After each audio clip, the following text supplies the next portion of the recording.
Assalamualaikum warahmatullahi wabarakatuh. Hari ini kita akan melanjutkan mata kuliah perencanaan dan penilaian produksi 1 dengan pokok bahasan inventory planning atau inventory management. Apa sih inventory itu? Nah, inventory itu adalah sejumlah barang yang disimpan oleh perusahaan ya untuk memenuhi kebutuhan dari internal customer dan external customer.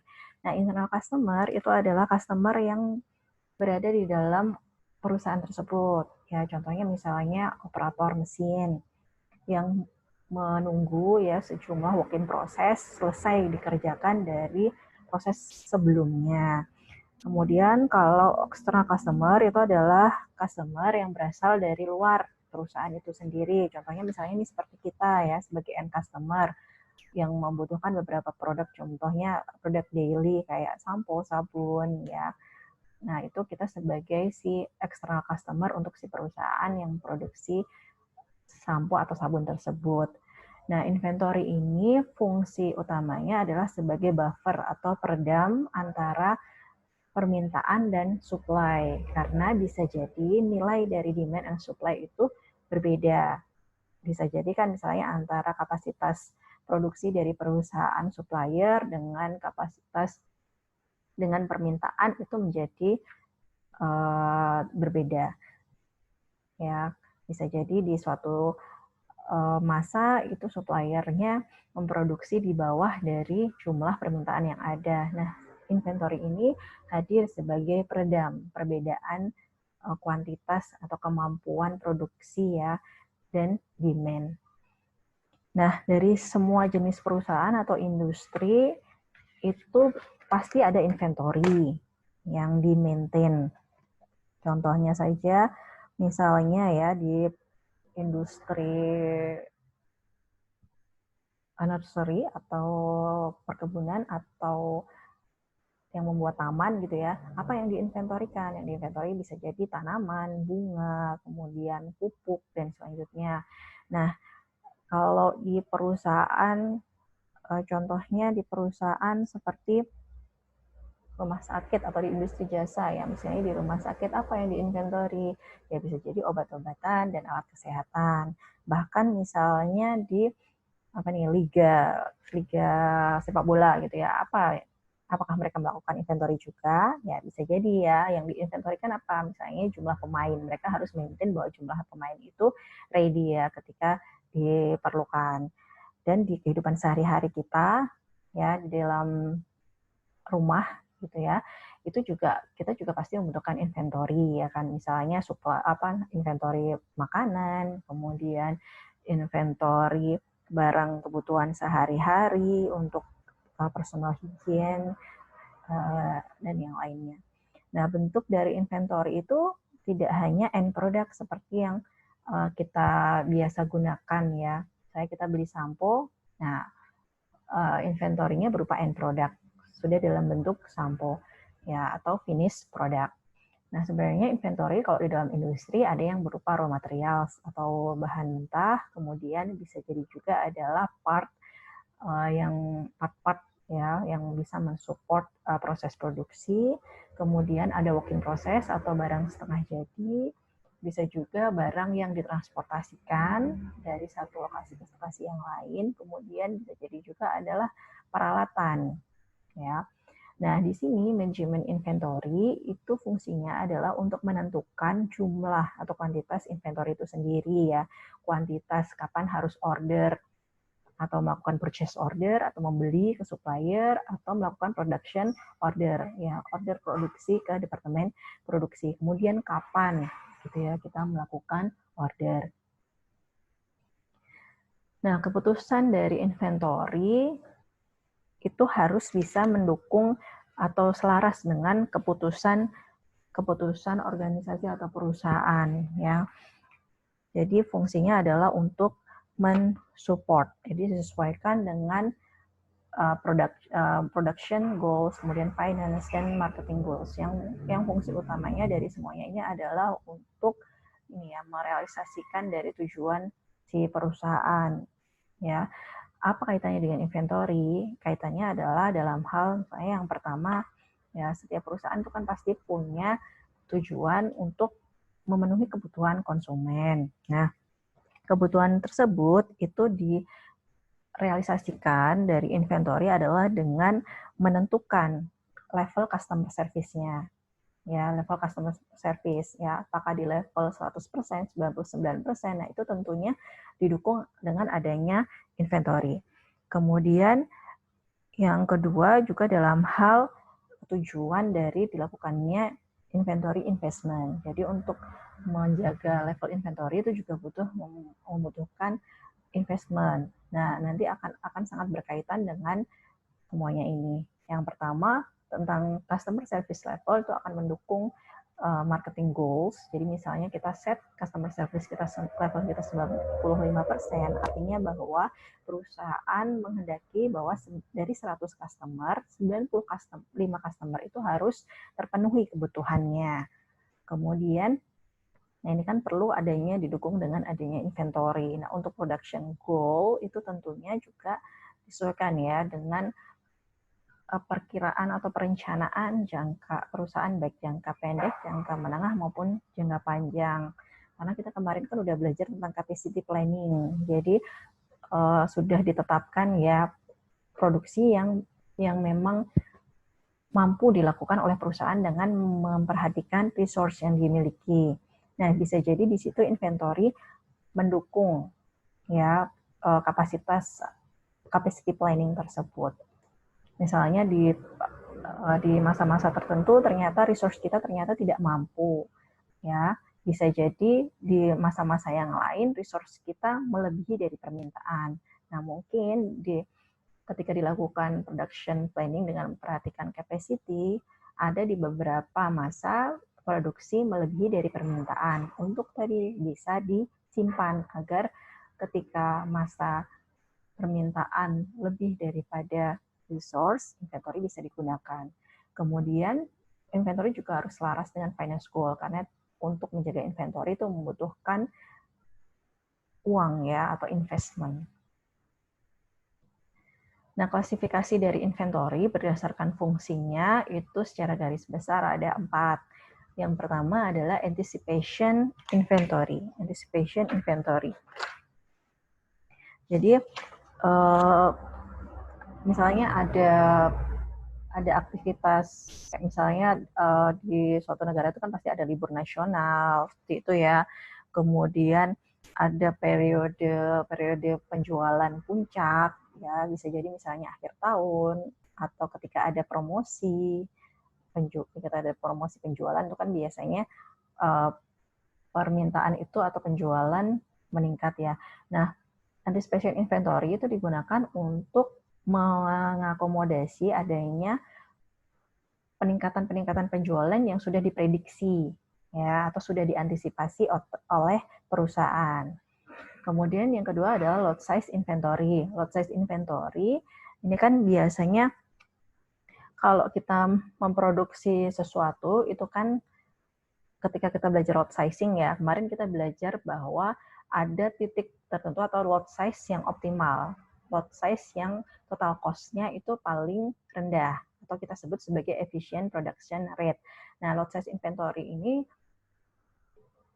ya dilakukan berdasarkan alasan biaya tadi ya. Jadi jumlah yang paling efisien. Karena kalau misalnya ya contohnya di rumah sakit misalnya itu kan salah satu inventory adalah misalnya kain kasa itu ya ketika ada pasien yang terluka kemudian butuh kain kasa. Nah, kalau misalnya kain kasa itu pesannya hanya berdasarkan dari customer need per bulan, bisa jadi si rumah sakit harus melakukan order berkali-kali. Padahal cost-nya bisa jadi lebih banyak ya, karena kan ketika order butuh order cost, kemudian nanti transportasinya bisa bolak-balik. Nah, makanya perusahaan bisa jadi melakukan suatu perhitungan lot sizing, berapa sih sebenarnya lot size yang optimal untuk order kain kasa tadi ya, contohnya kalau di rumah sakit. Jadi belinya udah langsung sekian kuantitasnya, karena alasan tadi cost atau biaya. Kemudian yang ketiga adalah fluctuation inventory. Nah, fluctuation inventory ini dilakukan ketika memang ada fluktuasi demand dan supply. ya. Contohnya misalnya penjualan kalau di negara yang ada 4 musim ya, ada musim dingin misalnya, itu penjualan kayak sweater, kemudian frozen frozen food itu mungkin akan meningkat. Nah, sedangkan mungkin di musim-musim yang lain penjualannya tidak akan setinggi tersebut. Nah, di sini inventory digunakan untuk mengatasi tadi ketika ada fluktuasi demand sedangkan supply-nya kurang ya. Atau misalnya untuk produk-produk yang supply-nya itu tergantung musim. Misalnya misalnya selai mangga katakanlah. Nah, mangga itu kan hanya ada di musim-musim tertentu. Jadi perusahaan yang produksi selai mangga bisa jadi produksinya akan sangat besar ketika supply mangga itu ada di bulan-bulan tersebut. Sedangkan di bulan-bulan yang lain mungkin produksinya akan cenderung rendah ya, sehingga permintaan di bulan-bulan tersebut bisa ditutup dengan adanya inventory tadi ya, selai mangga yang sudah diproduksi ketika supply-nya sangat besar. Kemudian yang selanjutnya ada transportation inventory, yaitu inventory yang terjadi karena adanya perpindahan barang ya dari satu titik ke titik yang lain. Ya, karena kan titik inventory itu bisa jadi tidak saling berdekatan ya antara perusahaan yang antara supplier, kemudian dengan manufacturer, kemudian dengan retail, itu kan bisa jadi udah lintas kota, bisa jadi juga lintas benua gitu. Nah, dengan adanya perbedaan lokasi tersebut, muncullah namanya transportation inventory. Jadi inventory yang timbul akibat proses perpindahan dari satu titik ke titik atau lokasi yang lain. Nah, untuk transportation inventory cost bisa kita ukur dengan rumus seperti ini ya. K itu adalah transportation carrying cost rate, jadi biaya transportasi, kemudian yang R itu adalah demand atau permintaan, C itu adalah unit cost yes, dari si produk, kemudian T itu adalah transit time atau waktu transit. Sehingga sebenarnya kalau dari rumus ini, kalau kita mau mengurangi biaya transportasi atau transportation inventory cost, itu kita harus bisa jadi mengurangi transit time atau dengan memendekkan atau misalnya menggunakan rute optimal gitu. Kemudian yang terakhir itu ada service part. Jadi kan ini untuk industri-industri yang memang ada after sales service ya. Contohnya misalnya produk motor atau mobil ya, atau mungkin laptop gitu kan. Ada di masa-masa tertentu partnya harus diganti, tidak keseluruhan produk, tapi ada beberapa part yang harus diganti. Nah, inventory yang berkaitan dengan tadi ya penggantian part ya dari suatu barang. Nah, itu namanya adalah service part. Nah, sifat dari service part inventory ini adalah jumlahnya sebenarnya sedikit, kebutuhannya sedikit, tapi permintaannya itu fluktuatif ya atau erratic ya. Dan customer pada dasarnya mau membayar lebih ya, untuk membeli service part ini. Karena kan kalau misalnya kita naik motor, kemudian ada part yang harus diganti, tidak kita ganti, motornya nggak bisa digunakan. Nah, customer pasti mau untuk membeli part tersebut. Nah, ini adalah ilustrasi dari transportation inventory, ya, dari suatu supply chain kan kita bisa pelajari ya, bahwa awalnya barang itu datang ya dengan melakukan proses pembelian procurement, misalnya supplier 1, supplier 2, supplier 3, kemudian di manufacturer dilakukan proses sebelum di manufacturer, di production atau assembly-nya di sini, nah dilakukan prefabrikasi misalnya dengan melakukan subassembly, ya kemudian dilakukan proses produksi, selanjutnya didistribusikan dan untuk memenuhi permintaan konsumen akhir kita. Nah, di titik antara ini itu ada inventory tadi transportasi. Nah, untuk mengukur kinerja dari inventory management yang kita lakukan, itu pengukurannya yang pertama itu adalah dengan mengacu pada customer service level. Ya, customer service level itu adalah ketersediaan dari barang yang ketika dibutuhkan, ya. Nah, bisa diukur dengan menggunakan persentase, misalnya dengan menggunakan data persentase order yang dikirim sesuai schedule, sesuai jadwal, gitu ya, atau misalnya persentase ordering period tanpa adanya stock out. Nah, yang kedua bisa juga nggak menggunakan persentase, tapi menggunakan nilai absolut, ya, misalnya jumlah hari, ya, tidak terjadi stock out, gitu. Nah, kita mau memilih pengukuran customer service yang mana, itu kita harus cek dulu datanya tersedia atau tidak di perusahaan kita. Kemudian apakah parameter pengukuran tersebut itu akan mengaruhi keputusan manajer secara langsung atau tidak. Ada kaitannya enggak nanti si parameter tersebut dengan produktivitas perusahaan, profit, dan return on investment. Jadi di sini ada banyak parameter. Nah, kita bisa milih berdasarkan ini ya, pertimbangan tersebut. Nah, yang kedua adalah ketika kita sudah memilih performance measurement-nya, tadi menggunakan customer service level dengan menggunakan parameter tertentu. Nah, selanjutnya yang kita perlu pertimbangkan adalah inventory investment-nya. Nah, si inventory investment ini adalah semua biaya yang kita butuhkan untuk memenuhi tadi customer service level yang sudah kita set. Nah, di sini nanti kita bisa mengukur performance dari inventory manajemennya dengan menggunakan inventory turnover rate. Ya, caranya adalah dengan membagi cost of sales atau penjualan dibagi dengan inventory investment-nya. Jadi semakin tinggi inventory turnover rate itu semakin baik ya, artinya bahwa penjualan melebihi dari inventory investment. Nah, inventory cost atau biaya inventory itu apa saja sih? Yang pertama adalah biaya ordering cost, yaitu biaya yang dibutuhkan untuk mensupport semua aktivitas yang dilakukan untuk membuat suatu order. Misalnya biaya adanya dokumentasi, untuk kemudian biaya processing order, misalnya melakukan telepon, dan seterusnya. Kemudian yang kedua adalah setup cost atau biaya setup. Ya, ini adalah preparation cost ya. Jadi setup cost itu adalah biaya yang digunakan untuk kita mau melakukan proses penyesuaian atau menyusun kembali equipment ya ketika terjadi adanya production change. Jadi kan perusahaan biasanya tidak hanya produksi satu produk, bisa jadi produk A dan produk B. Nah, ketika shift pertama misalnya melakukan produksi produk A, kemudian shift kedua melakukan produksi produk B, itu kan butuh penyesuaian ya, mungkin ya, misalnya jig fixture-nya diganti. Nah, segala aktivitas yang dilakukan untuk melakukan penyesuaian tadi ketika ada production change dan menimbulkan biaya, itu namanya adalah setup cost.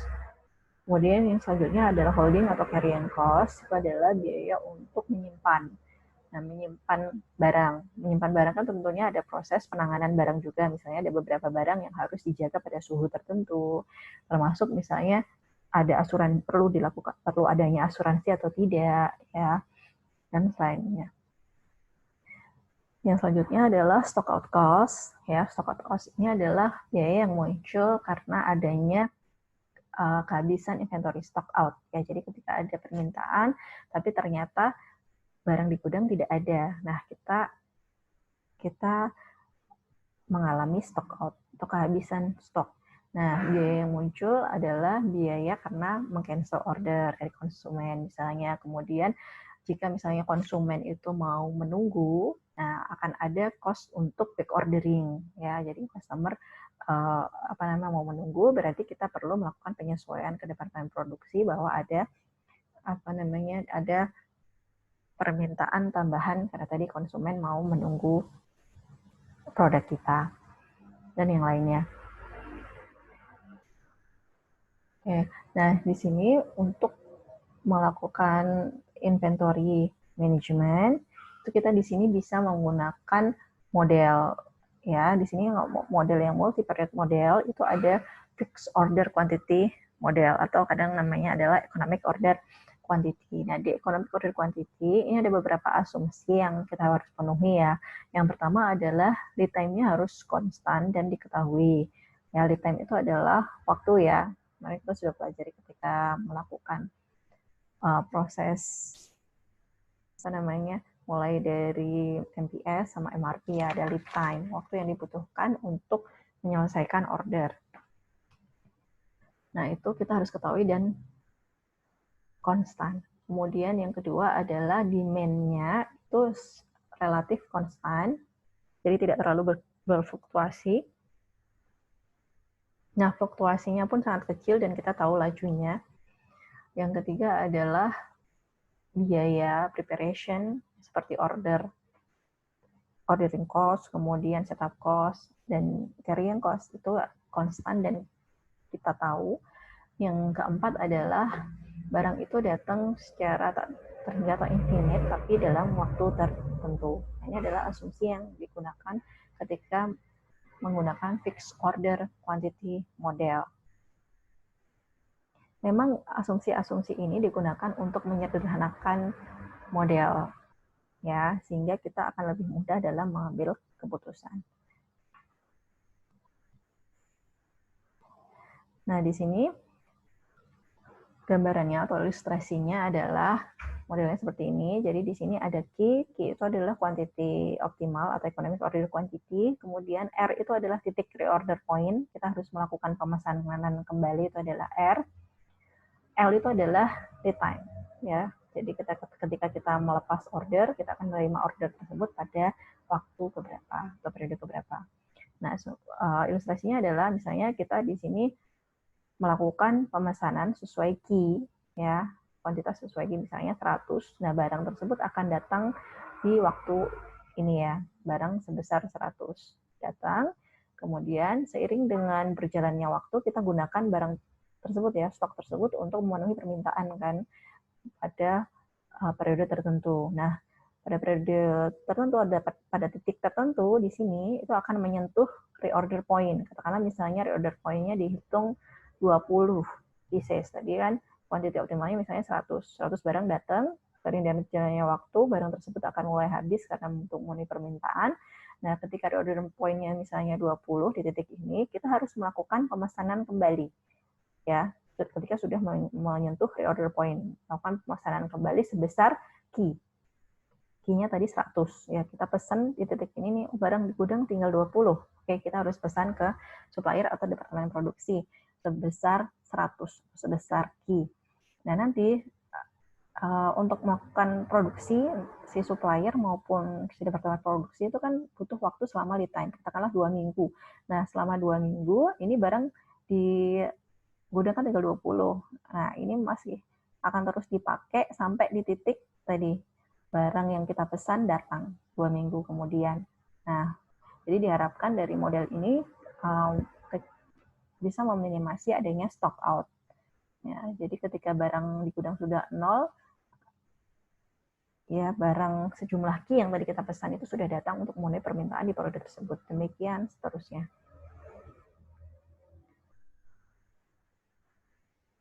Nah, di sini economic order quantity atau kuantitasnya itu ditentukan dari apa gitu.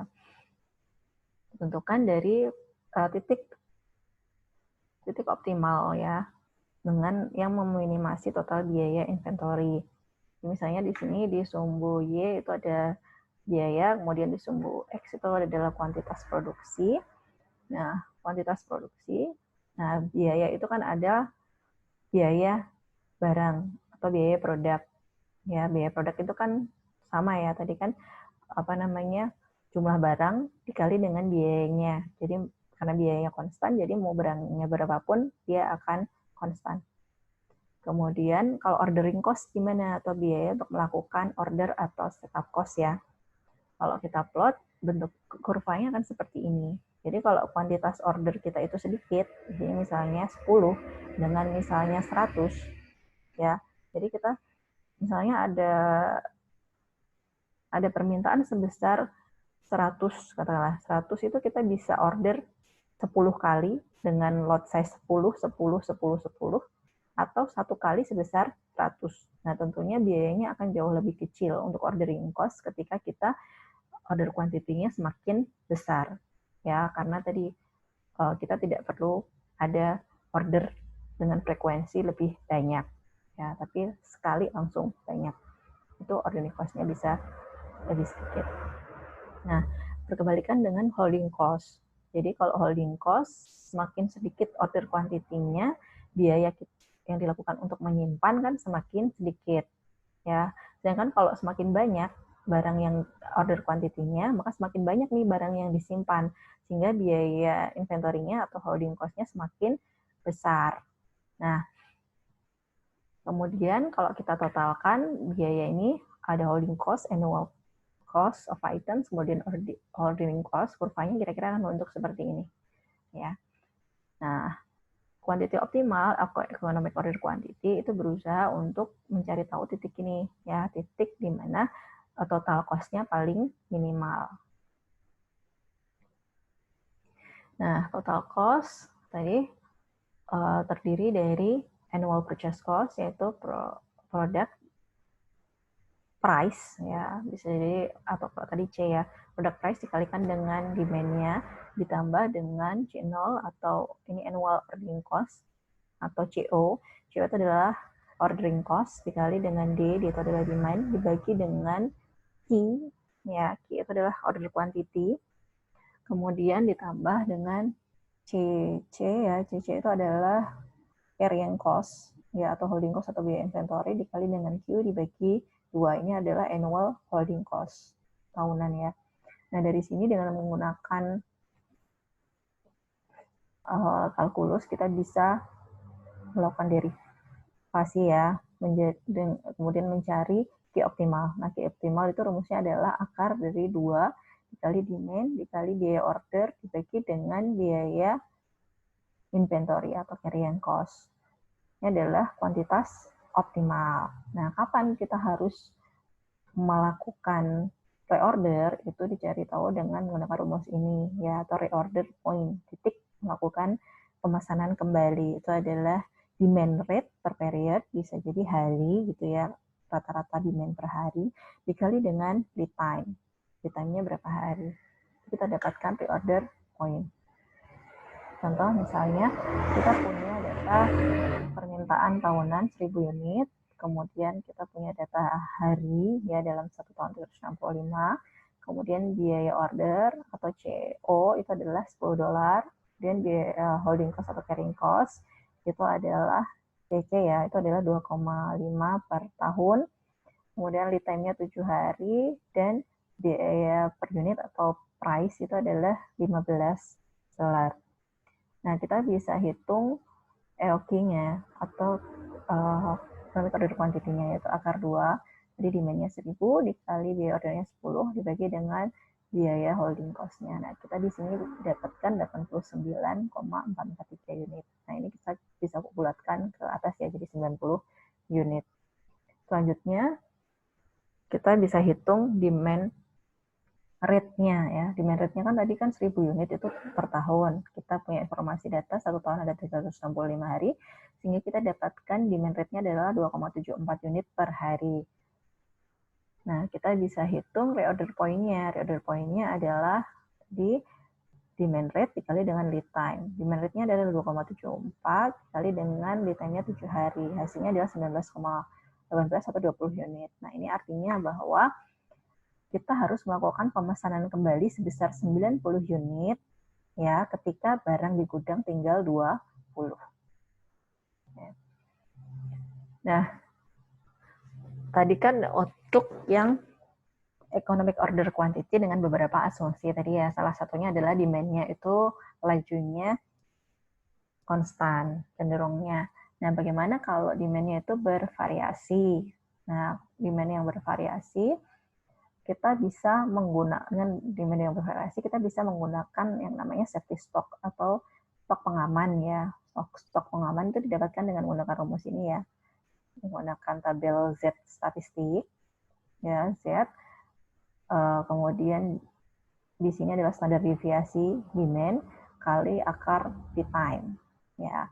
Nah, dari sini kita nanti bisa mengetahui reorder point-nya. Reorder point-nya itu kan kalau tadi di kasus yang biasa itu adalah demand rate dikali lead time. Nah, kalau di kasus yang variable demand itu ditambah safety stock.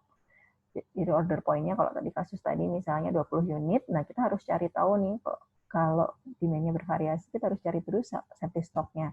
Jadi setelah kita hitung Z ini atau safety stocknya 20, ya berarti 20 ditambah 20. Artinya kita melakukan reorder point ketika barang di gudang itu sisa 40. Kalau di kasus yang demand-nya itu tidak bervariasi, cukup 20. Misalnya seperti itu. Oke, nah di sini Z value tadi ya, itu diterjemahkan dari keputusan manajemen terkait tadi customer service level. Ya, misalnya customer service levelnya 95%, artinya perusahaan menghendaki ada 5 customer yang tidak dipenuhi ordernya dari 100 order. Ya. Nah, kita bisa cek Z value-nya itu di tabel statistik. Ya, 95%, misalnya contohnya di sini adalah 1,645. Seperti itu. Kemudian model yang selanjutnya, kalau tadi adalah fixed order quantity, kalau ini adalah fixed period. Ya, jadi yang fix itu adalah periodnya atau model. Kalau order quantity tadi adalah yang fix itu adalah key-nya atau quantity, itu tadi EOQ. Nah, kalau di fixed period model ini yang tetap itu adalah P-nya, periodnya. Jadi misalnya setiap 3 bulan sekali melakukan pemesanan atau 3 minggu sekali melakukan pemesanan. Nah, jadi yang fix adalah periode pemesanannya. Sedangkan key-nya atau kuantitasnya nanti akan berubah-ubah ya seiring dengan jumlah demand dari periode tersebut. Bedanya cuma itu. Perbedaannya dari key dan P system itu adalah kalau sistem key itu adalah disebut sebagai continuous review system. Ya, jadi kontrol dilakukan secara kontinu karena kita harus ngecek ya di gudang barangnya sisa sebesar reorder point atau tidak. Itu kan dilakukan secara kontinu ketika mencapai ROP, nah kita harus pesan kembali sejumlah kuantitas yang sudah fix. Kemudian kalau sistem P itu disebut sebagai periodic review system karena sistemnya itu order intervalnya itu kan fix atau periode pemesanannya itu fix sehingga kita bisa kontrol setiap misalnya tadi periode intervalnya bisa 3 minggu, bisa 3 bulan dan seterusnya tergantung P yang dicari. Nah, inventory di perusahaan itu kan tadi jenisnya ada banyak ya, ada raw material, ada working process, ada finished product, ada tools and equipment dan yang lainnya. Jadi bisa jadi suatu perusahaan itu memiliki ratusan bahkan mungkin ribuan jenis barang, ya kan? Nah, ketika di perusahaan itu memiliki 1000 jenis barang yang harus disimpan, maka kita bisa mengakomodasi ABC classification system ya untuk melakukan prioritas mana barang-barang yang harus kita jaga inventorinya dengan ketat ya sehingga menjadi prioritas, mana yang kita tidak terlalu memerlukan banyak effort gitu ya terhadap barang yang di inventory tersebut. Nah, basic classification system itu muncul awalnya karena adanya Pareto ya, prinsip Pareto yang disampaikan oleh Wilfredo Pareto yang prinsip 80-20 ya, nanti bisa browsing. Nah, di sini Ford Dickey itu mengembangkan bahwa prinsip tersebut bisa juga digunakan untuk memanage inventory. Nah, Ford Dickey ini adalah seorang engineer di General Electric. Jadi, tadi dari Ford Dickey itu kita mengetahui bahwa inventory itu yang banyak jenisnya itu ternyata tidak memiliki level prioritas yang sama ya dalam hal misalnya dalam hal tadi investasi ya atau biaya misalnya harga barang itu kan antara mur dan baut dengan misalnya mur dan baut dengan barang yang lebih mahal itu kan berbeda level importance-nya dari sisi uang atau finansial. Kemudian yang kedua adalah profit potensial, bisa juga dari penggunaan ya barang yang cepat bergerak atau yang tidak. Kemudian bisa jadi dari stock out penalties. Jadi kalau misalnya kita mengalami stock out, itu penalti dari customer kita itu besar atau kecil. Nah, di sini kita bisa membagi barang itu menjadi prioritas A, B, atau C. Ya, dimana kalau A itu adalah 15% barang yang kontribusinya itu atau memberikan dampak sebesar 80%. Ya, bisa ke profit, bisa ke cost, ya C yang lainnya. Kemudian kalau barang B, itu tersebut barang B itu adalah jumlahnya ada 30% barang Kemudian yang memberikan kontribusi terhadap 15% dampak ya. Kemudian yang paling kecil itu adalah item C, jumlahnya paling banyak atau 55% barang, tapi kontribusi terhadap dampaknya atau misalnya contohnya di sini adalah dolar yang diinvestasikan itu hanya paling kecil. Jadi barangnya banyak, tapi dampaknya terhadap perusahaan itu kecil ya. Nah, ini cara mengklasifikasikannya adalah tadi ya klasifikasi A, B, dan C. Nah, kita menggunakan Pareto chart. Nah, di sini adalah inventory items-nya, kemudian di sini adalah penggunaan tahunannya. Ya, bisa dalam bentuk dampaknya dalam bentuk misalnya dolar yang diinvestasikan atau profit atau yang lain tadi. Nah, contohnya kita misalnya punya 12 jenis barang. Nah, di sini kita punya data permintaan tahunan atau jumlah barang yang diinventorikan selama 1 tahun untuk masing-masing item ya. Item 1 1.000, item 2 itu ada 5.000 dan seterusnya. Nah, masing-masing ini punya biaya atau punya harga, unit cost lah, 4.300 untuk item 1 ya. Jadi kita di sini bisa menghitung annual dollar volume ya dalam 1 tahun. Nah, bisa kita cari tahu di sini ya bahwa di sini kan untuk demand-nya atau jumlah barangnya paling tinggi sebenarnya ada jenis item ke-12. Ada 9.000 barang yang diinventori dalam 1 tahun. Tapi biaya unitnya ternyata hanya 3. Ya, misalnya di sini dolar ya, 3 dolar. Nah, ternyata annual dollar volume-nya atau dampaknya dalam 1 tahun cuma 27.000. Sedangkan berbeda dengan misalnya di sini barang yang paling mahal itu adalah 4.300. Si barang nomor 1 butuhnya cuma 1.000, 1/9 dari nomor 12, tapi dampaknya adalah 4.300. Nah, dengan adanya ini kita bisa sort ya dari yang annual dollar volume-nya terbesar ke terkecil. Nah, kita bisa konsentrasi di barang-barang mana saja. Nah, kita bisa cari tahu di sini bahwa dua item ini itu klasifikasi A, artinya adalah prioritas tertinggi. Ya, prioritas tertinggi itu artinya kita perlu mendapatkan perhatian khusus karena kalau stock out itu atau mungkin barangnya hilang itu kerugian perusahaan menjadi sangat besar dibanding dengan barang B dan barang C. Nah, fungsi dari kita mengklasifikasikan tadi kan untuk memaintain inventory ya. Nah, proses maintain inventory itu kan inventory yang ada di sistem, misalnya di sistem informasi dengan yang real ada secara fisik di gudang, itu kan bisa jadi berbeda. Ya, di kasus-kasus perusahaan itu bisa jadi berbeda. Nah, oleh karena itu, setiap perusahaan dalam manage inventory, selain melakukan inventory planning, itu juga melakukan kontrol inventory, yaitu mengecek inventory accuracy dengan melakukan cycle counting. Jadi inventory accuracy itu adalah untuk mengukur sebagaimana baiknya status inventory itu sesuai dengan barang yang memang secara fisik memang ada di gudang. Misalnya status inventory di sistem informasi ada 10 barang A. Ternyata di gudang ketika dilakukan perhitungan cuma ada 9 barang. Nah, berarti ada 1 barang yang entah hilang atau dicuri dan yang lainnya. Nah, jika barang tersebut itu masuk ke dalam kategori A, tentunya perusahaan kan akan mengalami kerugian yang cukup besar. Nah, untuk melakukan tadi ya pengecekan atau physical count itu kita sebut sebagai cycle counting. Jadi secara fisik memang dilakukan oleh karyawan gudang ya untuk melakukan pengecekan secara fisik barang di gudang itu ada berapa ya satu persatu dari itemnya. Nah, ini dilakukan dengan menggunakan ABC classification tadi. Contohnya misalnya di sini ya ada 3 jenis item yang disimpan gitu dari suatu perusahaan, ada item A, B, dan C. Kemudian total stock keeping unit atau barang yang di gudang itu ada 16.000. Jadi totalnya 16.000 ya. Kemudian yang masuk kategori A tadi 15%. 5% untuk masuk kategori A, berarti 5% dari 16.000, hasilnya adalah 800.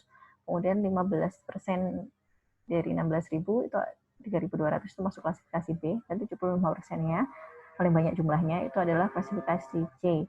75% dari 16.000, sehingga adalah 12.000. Kemudian, nah kita di sini diminta untuk menghitung berapa item yang akan dihitung per hari oleh si karyawan gudang. Ya, misalnya di sini kita memiliki 200 hari per tahun untuk melakukan physical count tadi atau cycle counting. Oke, nah di sini ada keterangan bahwa untuk item A itu akan dilakukan cycle count per bulan, karena tadi ya item A kan item yang menjadi prioritas. Item B itu akan dihitung ya secara quarter ya, jadi akan ada 4 kali per tahun.